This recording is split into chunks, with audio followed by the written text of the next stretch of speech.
Now, woman, let me try to explain. One of the great loves of my life is music. And when I was applying to college, my first choice was to be an entertainer.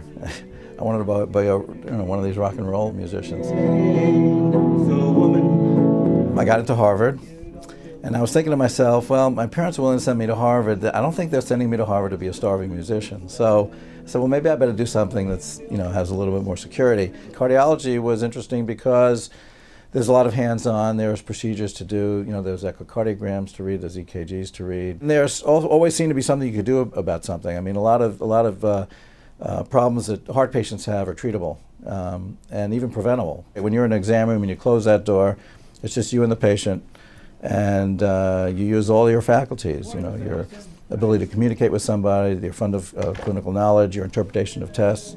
And you distill all that and try to do the best you can for that patient. Is that salt shaker, heartbreaker, life taker? Don't you mess around with that salt shaker? And I always try to apply my avocation, my music background to to what I'm doing. It's a kind of a fun way to pass on health information to people. I was thinking of a moniker for myself. I said, we've got the rock sensation with health information. Say goodbye to Tostitos. They'll make you swell up like a balloon.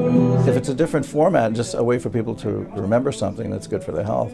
And the nice thing about the songs is that if they get wide play, you can really influence a number of people. Salt shaker, heartbreaker, life taker, don't you mess around with that salt shaker. I had a patient who had a rhythm problem, and sometimes to fix that rhythm problem, you put them to sleep and then you shock their heart back into regular rhythm, and then they wake up. And one of the first things you do after they wake up is you make sure they're neurologically, they didn't lose anything. They didn't have a mini stroke or a problem while they were asleep.